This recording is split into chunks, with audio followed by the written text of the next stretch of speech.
Thierry Bézier, vous êtes bien sur Intruders TV. Aujourd'hui, je vous propose en avant-première de découvrir la nouvelle application Web 2.0 de Thibaut Elzière, alias le créateur de Photolia et le créateur d'un tas d'autres choses, Ziloc. Alors, Ziloc, bon, je dois quand même dire que le nom est un petit peu chaud, quoi. Mais bon, Ziloc Rent Anything, ce que ça veut dire, vous pouvez tout absolument louer, comme vous pouvez voir. Alors il y a plutôt des petites couleurs chatoyantes et plutôt bien choisies. On a différentes choses. Tout d'abord, un moteur de recherche à la Google, ou avec ces deux boîtes, j'aimerais dire à la WannaJob quasiment, avec la possibilité évidemment de rechercher un objet et de rechercher son lieu. Bon, soit. Ensuite, on a également une répartition en catégories, qui est clairement identifiée par des petits logotypes. On a également le blog Ziloc et la boîte à idées, pourquoi pas aussi. On n'a pas toujours idée des choses qu'on pourrait louer. Et puis quelques exemples d'objets avec le fameux rollover, avec la petite photo un peu plus grand, qui n'est ma foi pas très nécessaire, puisque quand vous voyez cette Wii, vous la voyez un peu plus grosse, on n'y gagne pas beaucoup quand la photo est un tantinet plus grosse. Si elle était vraiment plus grosse, peut-être que ce serait très nécessaire. Et puis, on remarquera en pied de page, ici, des thématiques, enfin des accès à des pages directement sur des zones bien localisées. Allez, déjà, ce qui est assez appréciable, c'est que Ziloc, évidemment, est un concept nouveau et n'a pas vraiment son égal sur, on va dire, dans l'environnement Web 2.0. Ce qui est très intéressant, c'est que déjà on va nous expliquer comment ça fonctionne. Ziloc expliqué, pas de problème, moi je clique dessus et nous allons voir. Alors, en 3 étapes, donc alors première observation quand même, hein, c'est que il y a un peu trop de texte, hein. il faut être honnête, il y a vraiment beaucoup de texte, alors que peut-être avec des gros logotypes ça devrait suffire. Alors tout d'abord, si je mets mes biens en location ou si je loue des biens. Donc par exemple, si je mets des biens en location, voilà, on nous explique que via un compte membre, on enregistre, on décrit les biens que l'on désire mettre en location. On peut mettre une photo, contrat de location, les onglets, etc. Quand on clique sur 2, on a l'étape 2, et quand on clique sur 3, on a l'étape 3. En fait, je comprends pas vraiment pourquoi c'est présenté comme ça. C'est dommage, une simple animation en flash, avec des petites étapes qu'on pourrait, pourquoi pas, passer ou avancer, ça aurait été beaucoup plus simple. C'est vraiment dommage de ne pas avoir quelque chose de plus didactique, mais peut-être que ça viendra à l'avenir, puisque Ziloc est bien en bêta. Ensuite, on a comment louer ses biens. Donc ici, on a pareil, un résumé en 4 étapes de comment louer ses biens. Hop là. Alors, ce qui est intéressant tout d'abord, c'est que le prix du service et le prix du site internet est totalement gratuit actuellement. Donc vous pouvez en profiter jusqu'en 2008, donc c'est déjà ça de prix, et on vous explique comment se passe le processus de location. Donc vous avez besoin de 2 informations premières, l'objet et le lieu où il se trouve. Pour chaque produit, il y a un calendrier avec les disponibilités de l'objet en question. Ensuite, vous pouvez le réserver, et au début de la location, vous vous rendez au lieu où vous allez pouvoir louer l'appareil, et vous allez pouvoir payer le montant de la location directement entre le propriétaire et vous, tout simplement. Et puis ensuite, et pourquoi pas la valeur d'une éventuelle caution si l'objet que vous allez louer est précieux. Bon, cette page didactique explique les choses si vous aimez lire, sinon à refaire. Parce que c'est quand même assez compliqué quand c'est écrit, mais quand on a lu, bah, on a totalement compris. Donc vous pouvez voir, c'est totalement gratuit. Vous allez voir qu'il y a des particuliers, mais à la fois des professionnels. Alors Ziloc vient tout juste de commencer, donc il n'y a pas encore 3 tonnes d'objets, mais on va voir, c'est plutôt sympa. Autre chose qui est sympa, c'est la boîte à idées. C'est vrai qu'on pense pas toujours à louer un appareil à raclette, par exemple, louer un écran plasma pour une souris cinéma. Oui, enfin bon, compte tenu du rangement, je sais pas si c'est vraiment de soi, ou louer un sac à main de luxe. Pareil, ça me paraît un peu... Bon, un smoking, c'est déjà plus simple. Bon, il vaut mieux pas louer le mien parce que je suis pas très grand, donc pas sûr que ça aille à tout le monde. Mais il y a des choses beaucoup très utiles, comme par exemple un appareil photo, un caméscope, ou une voiture, ou ce genre de choses. Ça peut être en effet très utile. Ou une perceuse. Alors, parce que on n'est pas méchant, on va choisir des exemples, comme par exemple, on va rechercher une perceuse. Donc Imaginons que j'ai tapé perceuse et on me propose, voilà, 0 location de perceuse dans un rayon de 20 km autour de moi. Alors, ce qui est plutôt appréciable, voyez-vous, c'est que ces gens-là savent actuellement où je me trouve. Si, c'est un petit peu étrange hein, quand on essaye la première fois, parce que on se retrouve situé très précisément sur une carte, et vous ne le voyez pas, mais actuellement, là où je me trouve, je suis très précisément indiqué sur une carte. C'est vachement bien foutu ce truc-là. Non mais c'est vrai que c'est plutôt bluffant ce truc là de voir, donc ça c'est moi, enfin vous en quelque sorte, et donc autour de moi vous allez pouvoir voir les serveuses, les perceuses, excusez-moi, c'est un lapsus absolument pas révélateur, et vous allez donc pouvoir voir tout ce qu'il y a dans votre coin. En l'occurrence, dans le Poitou, il n'y a pas beaucoup de perceuses. Ah si, il y a 3 locations de perceuses dans un rayon de 500 km autour de la carte. Alors ça c'est chouette, 500 km c'est Paris évidemment. Je vais choisir par exemple une perceuse à percussion, je clique sur l'objet en question. Alors je reviens juste une petite seconde hein, sur la présentation. C'est quand même... Alors, on regarde juste en arrière. C'est quand même... Voilà, vous avez vu, j'étais près de l'endroit où je me trouve. J'avais aucune proposition en dessous. Je reviens derrière. Et là, comme par miracle, ici, j'ai les résultats. Alors, ce test est effectué sous Firefox 2.0, sous Windows XP, fraîchement formaté. C'est plutôt sympa parce qu'on n'a pas, on s'éloigne selon ses besoins et on peut voir désormais tous les résultats qui sont disponibles. Évidemment, le site vient d'ouvrir depuis hier seulement, donc évidemment il n'y a pas beaucoup de perceuses dans le Poitou-Charentes, mais on peut déjà voir ici. Alors on va cliquer par exemple ici, on a c'est classé, alors il y a des marqueurs, si je me mets vers Paris, comme vous pouvez voir, voilà ici, je vais pouvoir voir ici exactement le nombre de... Alors bon, évidemment, moi je m'amuse à faire ça, mais vous n'êtes pas obligé de faire ça. Et ici, voilà, en cliquant sur un objet, vous allez pouvoir voir la fameuse perceuse avec le numéro 1. Le 1, c'est le 1. Voilà, vous savez comment ça marche. Je vais revenir là où j'étais, dans le Poitou-Charentes, et je vais cliquer sur perceuse à percussion. Cette partie-là fonctionne très bien. Donc, on arrive ici, sur une image. Je peux cliquer sur l'image pour l'agrandir. Bon, elle n'est pas très grande, hein. C'est comme ça, c'est comme ça. Alors, pour sortir de là, eh ben oui, vous pouvez paniquer un petit moment. En fait, la petite croix se trouve juste en haut. Vous cliquez sur la croix, c'est parti. C'est dommage de ne pas avoir juste à cliquer n'importe où ailleurs pour fermer la photographie.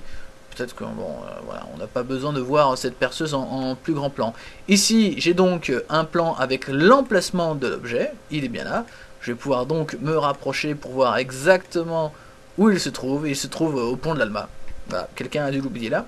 Et on a donc ici le prix, 5 € par jour, perceuse à percussion, pas de notes, l'adresse, donc ici on a les catégories, on peut l'ajouter à des favoris, on peut voir le contrat de location, donc ça nous ouvre ici une autre fenêtre sur laquelle on a la totalité du truc. Alors, c'est vrai que c'est important d'émettre un contrat de location parce qu'on ne connaît pas forcément les gens avec qui on est en train de louer des objets, mais c'est un petit peu casse-bonbon d'avoir un site internet aussi pratique pour pouvoir louer un objet et d'être obligé de remplir autant de paperasse pour louer une simple perceuse pour un petit week-end. Voilà, mais ça paraît indispensable néanmoins, donc c'est un contrat que vous pouvez évidemment imprimer et qui est un contrat type. Bon, évidemment, c'est un contrat qui est proposé par défaut quand vous créez un bien. Seulement, vous pouvez également avoir votre propre contrat, en particulier certainement pour les professionnels qui utilisent ceci. Ici, on a le calendrier avec avec la légende qui est complète, donc libre, réservé, non ouvrable, en pause, désactivé. Donc par exemple, si je choisis samedi, ça paraît être bon, enfin ça a l'air d'être bon, on est lundi. On va dire que je vais le louer samedi, voilà. Si je veux le louer 2 jours, eh bien, je peux pas. Pas le louer 2 jours, non, on peut pas. On a ici donc une évaluation de l'alias qui s'appelle Gary, qui est un compte particulier. Donc ensuite, je peux faire louer maintenant, directement. On va me proposer de créer un compte. Eh bien, allons-y, allons créer un petit compte. Tout d'abord, un petit email. Alors non, pas celui-là, on va... Bon, oui, bon, allez, on va prendre celui-là. On choisit un petit mot de passe. Hop là. Voilà. et j'accepte les conditions, je crée un compte. Donc j'ai créé un compte, un email vient d'arriver, patin couffin, il va falloir que je reclique sur le lien pris dans cet email, c'est bien dommage. On nous prévient aussi que l'email Zilloc peut se retrouver dans la boîte spam, ça aussi c'est bien dommage. J'espère que ce sera une fonction qui sera réparée, c'est pas très compliqué, il faut le tester avec tous les FAI pour pas que ça tombe sur une spam box. Et puis une captcha, ça coûte pas non plus très cher et ce serait également très utile pour ne pas avoir à nous faire checker nos emails. Et bien je vais checker mes emails. Voilà, donc je viens à l'instant de checker mes emails et de confirmer mon inscription. Et voilà, me voilà à remplir des formulaires. Alors, il y a 2 secondes, j'étais en train de voir ce que j'allais louer. Et maintenant, je suis en train de remplir des formulaires. Également, c'est vrai que c'est un nouveau concept, mais il faut également penser au process. Je suis tout content d'avoir trouvé l'objet que je voulais louer. Et là, je me retrouve à remplir un truc, sans parler tout à l'heure du contrat de location que je devrais me taper. Donc, écoutez, hein, soyons fous, hein, allons-y. Pourquoi je me sens d'aller là ce moment ? Hop là. Donc je suis un compte particulier, je peux sélectionner une adresse ou créer une nouvelle adresse. Donc l'adresse 12 rue des Camembert, voilà, une très belle rue, Châteauroux, 36 000, voilà, France, très bien. Ah, il est malin! Et il n'a pas trouvé que l'adresse existait. Ah oui, alors vous devez vraiment mettre une vraie adresse ou l'adresse de quelqu'un d'autre, vu que c'est pas mon adresse. Oui, voilà, c'est très bien, Place Gambetta. Voilà. Ensuite, je peux ajouter une image pour illustrer mon profil. Bah écoutez, hein, on va pas... Ah oui, mais j'ai plus de photos, donc je vais pas mettre d'image, tant pis. C'est facultatif de toute manière. Je peux également rajouter des documents comme une pièce d'identité, afin de rassurer, alors je cite, afin de rassurer le propriétaire afin qu'il accepte votre réservation, pièce d'identité, un justificatif de domicile ou un RIB. Mais, entre parenthèses, si je peux me permettre, chers amis de Zilloc, ce n'est pas parce que je vais rajouter une photo d'une pièce d'identité que ça va faire de moi un homme un peu plus honnête. Je fais tout de suite un petit test rapide dans Google, si vous le voulez bien. Google.fr, image, carte d'identité. Hop là. Elle est très bien celle-ci. La carte d'identité de Patrick l'Étoile de Mer. Je fais enregistrer l'image sous. On va l'appeler... voilà, ID Patrick, c'est très bien. Je retourne sur notre ami Zilloc, je rajoute une pièce d'identité, et là je sais que maintenant les gens auront confiance en moi. Voilà, voir le document. Voilà, parfait. Et ben on est prêt à y aller. Là c'est clair, maintenant les gens auront confiance en moi. Je fais enregistrer mon profil. Voilà mon profil, magnifique. Et j'aimerais bien retourner là où j'étais, mais malheureusement je ne peux plus. Donc je me retrouve coincé dans mon profil. Il faut que je retourne dans Zilloc, que je reclique sur perceuse, que je me rééloigne puisque j'avais perdu mes perceuses. Où sont mes perceuses? Où sont mes petites perceuses? Ah, les voilà. Ah oui, en plus il y a mon adresse maintenant ici où j'habite. Voilà, perceuse. On revient, j'avais pris le 6, je fais louer maintenant. Alors, si vous souhaitez réserver un objet pour un jour, alors j'avais dit le 6, date de fin le 7, durée de vie... Ah, le temps que je laisse au... Ah ouais, ça c'est pas mal ça. Oui, imaginons que, évidemment, la personne qui loue l'objet va recevoir une alerte pour le mettre au courant que je souhaite louer un objet. Eh bien, je peux décider, parce que, évidemment, j'ai besoin d'une perceuse aujourd'hui, peut-être pas dans 5 ans, je peux laisser le temps de répondre, et puis s'il répond pas dans un temps imparti, eh bien, tant pis pour lui. Donc... Ici on nous dit, voilà, vous pouvez laisser un commentaire pour préciser vos préférences, mais il est formellement interdit de laisser au propriétaire un moyen de contact direct. Mais ce moyen de contact direct, il va l'avoir de toute manière, vu qu'ils vont devoir se rencontrer pour payer et pour signer le contrat de location. Donc ça me paraît étrange. Enfin, ça me paraît difficile en fait de limiter ce problème-là. Allez, on fait suivant. Hop là. Donc, je confirme ma petite réservation. et c'est parti. J'attends l'acceptation du propriétaire, je peux l'annuler. Vous voyez ici, il y en a un menu avec mon profil, donc ça c'est mon profil. On a ici mes objets, voilà. Alors là, il y a une petite erreur là dans la base, on dirait. On a également mes réservations, donc ça c'est ce que j'ai réservé, réservation numéro 31, avec ici le détail, 2 jours, donc ça fait 10 € en tout, d'accord. Mes locations, mes factures, puisqu'évidemment, je vais pouvoir disposer d'une facture, et mon support, si jamais j'ai des problèmes, et que ça ne marche pas, je peux donc écrire à Zilog. Allez, on va essayer de mettre un objet en location, ça pourrait être assez marrant. Voilà, je vais choisir, c'est une excellente question, je vais louer par exemple un chat. Voilà, chat orange. Ensuite, c'est un chat, il s'appelle Garfield, voilà. Je peux mettre une description.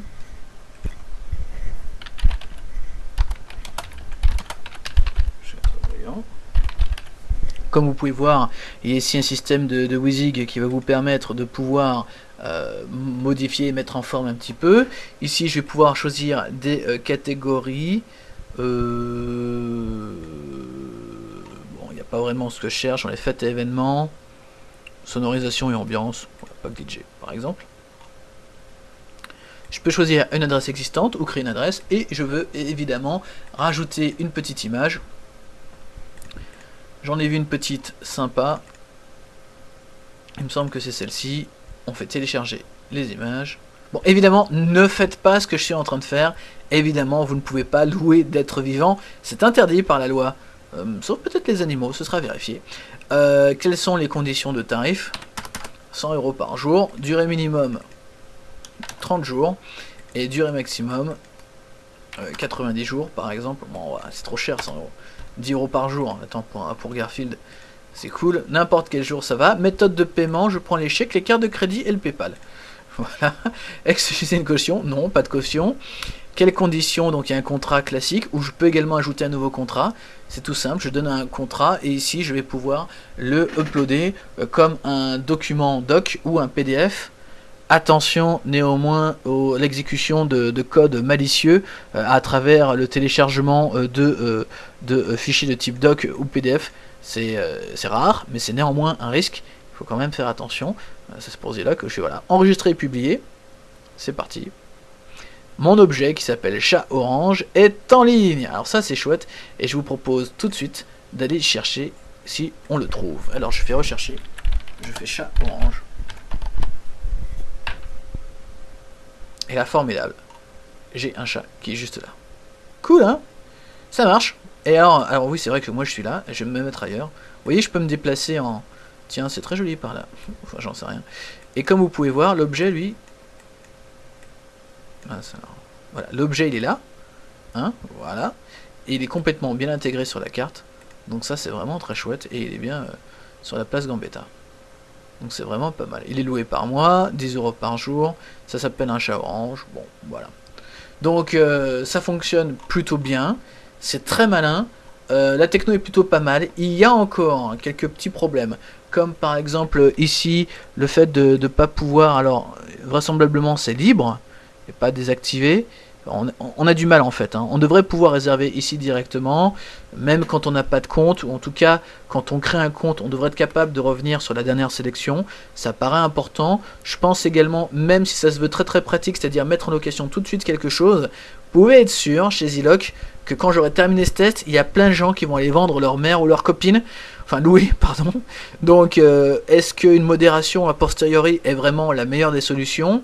C'est également beaucoup de problématiques, mais c'est souvent comme ça quand vous inaugurez un nouveau type de produit comme celui-ci, qui est véritablement un précurseur et qui permet aux gens de louer des tas de choses. Juste pour revenir également, si par exemple je cherche une TV à Paris, juste pour vous montrer, parce que c'est vrai que dans mon coin il n'y a pas vraiment beaucoup de monde, vous allez pouvoir voir que par exemple il y a déjà du matériel assez intéressant, comme par exemple Z-Group. Il y a des professionnels qui permettent tout simplement de pouvoir... Voilà, il y a des professionnels qui ont déjà mis pas mal d'objets, et vous pouvez par exemple louer une télé plasma, un appareil photo, voilà, avec ici le détail du Canon, etc. Avec les contrats de location, donc c'est plutôt pas mal, intéressant. On a tous des tas d'objets qu'on a achetés dont on ne se sert pas. Je pense en particulier peut-être à Gonzague avec tous ses téléphones. Je pense qu'il pourrait se faire pas mal de thunes s'il est loué sur Zilloc, donc à essayer par exemple. Il y a, je pense, de nombreuses possibilités. C'est un site très intéressant, encore jeune, qui a besoin de beaucoup de feedback, je pense, pour s'améliorer. C'est pour ça qu'on lui met un 12/20, car ce qu'il fait, eh bien, ce qu'il promet de faire, eh bien, il le fait tout simplement. A bientôt sur Intruders TV.